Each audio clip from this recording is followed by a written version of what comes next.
Hello, my name is Fiona Stanton and I'm showing you the cards we're doing for the September Slimline card in a box class. So this is the card I'm doing now. So I just wanted to say what I would normally do with this topper is I would stamp it first and then I would die cut these elements out. However, I can't send out stamped images, so in your box you will have all of them, those die cuts made. And so what I suggest you do is using some low tack tape is to fit those shapes back into the card topper, and hold them down with some low tack tape. So that's on the back and then on the front, and you can tell when the die cuts on the front of the back because there's a slightly it's slightly raised, I think, at the on the back. It's just a slightly different feel to it. You'll know when it's kind of the front side and the back side. So there it is all in, and make sure you've got it taped down at least a couple of places so that when, because the stamp will lift it slightly, the stamp will lift the cardstock. So I'm going to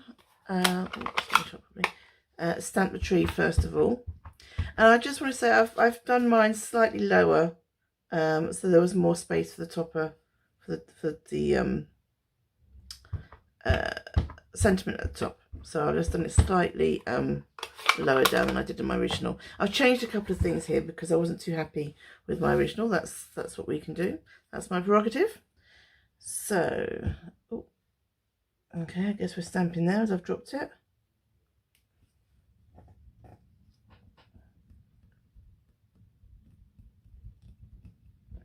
It is a big stamp, this one. This is the Life is Beautiful stamp set, and this is a nice big stamp. So you do need to make sure that you take your time with it, press it down. There you go. Right, so that's that one done.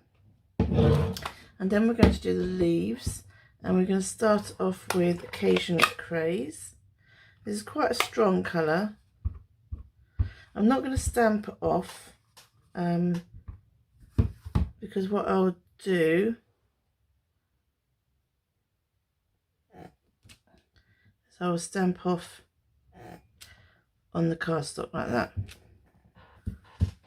I'll give it some kind of dimension and multi kind of feel to it.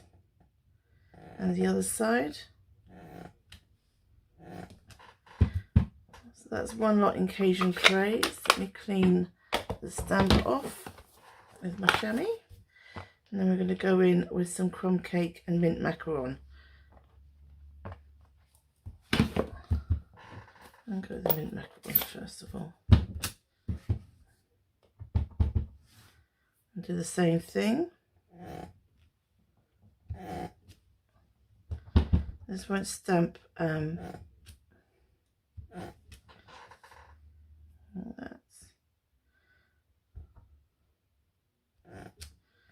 we go.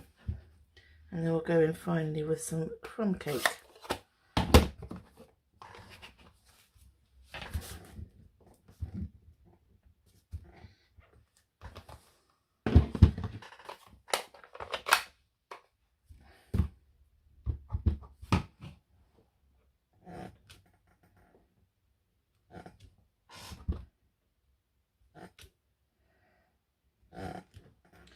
Okay, that layers that up. So I'm just going to put that to one side and we'll sort that out in a minute. Let's clean that up. There we go. And then what I'm going to do is do my sentiments. So I've got a bit of designer series paper. This is from the Gilded Autumn designer series paper. We're doing Life is Beautiful in Early Espresso.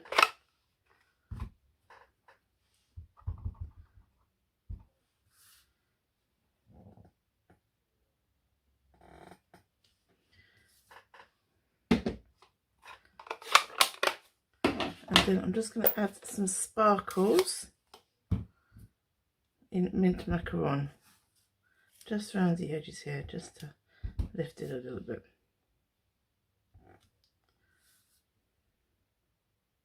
I think that's all it needs. That's what I'm going to do.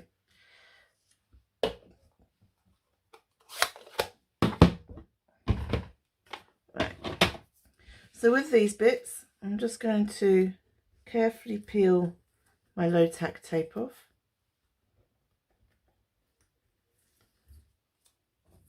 As you can see, that can pop out now. So leave those bits to one side at the moment. I think I'll store my cardstock. Make sure you get it the right way around, otherwise you're going to have a short card. It's going to look a bit odd, so do make sure you measure it. So one length is going to be 7 3/4. There we go. So that's the length, and then we're going to score at 3 7/8. Score, not cut.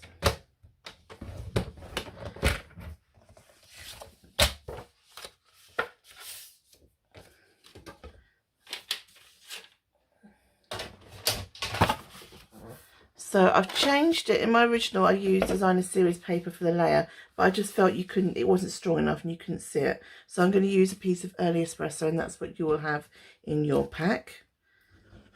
And that's the prerogative as a designer. You can change your designs. Some things work, some things don't. I wanted to incorporate the designer series paper because it is a lovely designer series paper. It's a speciality one. It has some plain designs and then some gilded designs. Next I'm going to add is my topper.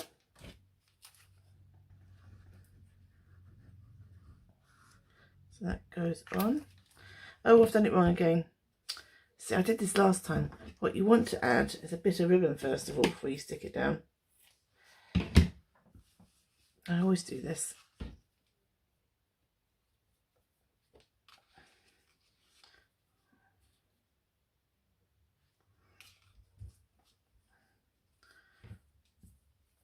I always forget to add my ribbon. That's a very silly thing to do. I'm getting glue on myself now. I'm going to be a sticky mess. Make sure that is reasonably straight.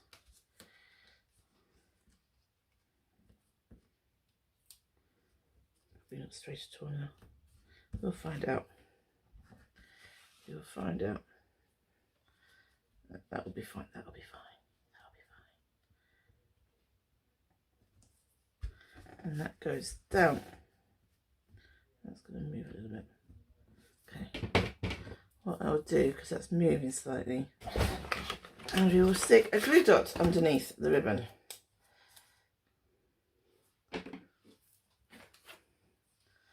Use my pokey tool.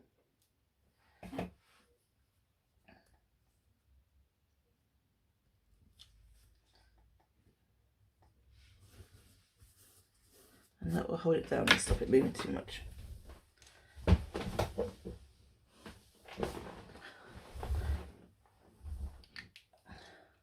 Right, so with these bits, it's a little bit difficult to layer them. So I am going to stick them onto these blank shapes. So the same size blank shape, I'm just going to stick these on. And this will make it easier for me to put foam pads underneath and to layer it up, and you won't see the brown cardstock underneath.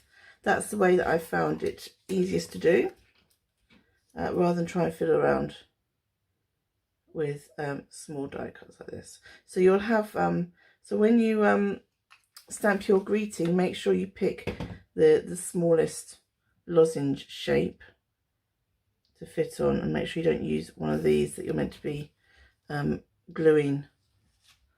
Sorry, let's see what I'm doing. The shapes onto. So that's one.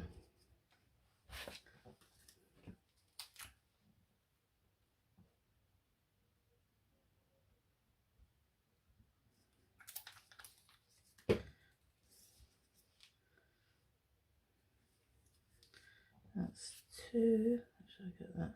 So make sure you get them lined up nicely. It doesn't matter too much about glue because we're going to be using some sticky pads, and obviously you don't need one for the top one. So let's start with the bottom one. Let's put a bit of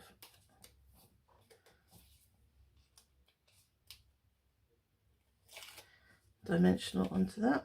Now you can do, if you're a bit worried about lining things up, use some wet glue underneath. Just put a little bit of wet glue on to the back of the foam pads, to the dimensionals, and that can help just line it up.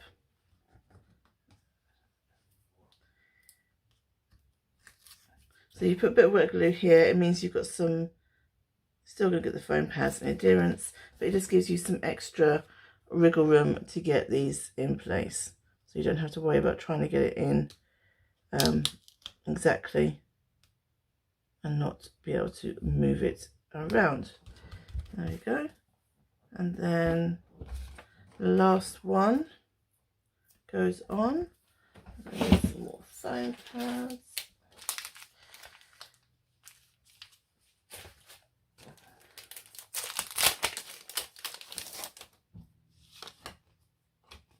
And then we just put this one on. And obviously just make sure you got them the right way up. You don't want to have an upside down tree halfway through.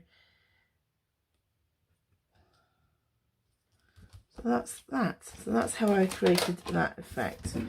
So the last thing we need to do is just layer these together and up. And again, like I said, I shifted the design down slightly from my original, so we had more room. I felt the sentiment on this one was looking a bit squashed. And bringing in this designer series paper for the back of the sentiment just adds coordinates with the colours that we've got.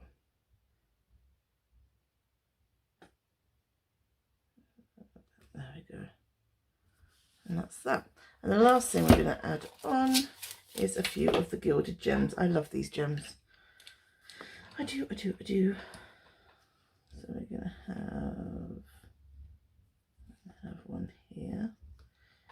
We're going to have a medium one round about here, and a teeny tiny one up here. Right. And you know what I've done? Look, I've done a backwards card. Oh well, I will see what I can do about that. I'll have to lift and turn it around, see if I can lift the cardstock off. But yes, always check which side your card opens, because I have just done an upside down card. There you go. That's how you put it together. You will obviously make sure you don't do an upside down card, and you'll check your layers, make sure you get the right ones in the right place. Thank you very much.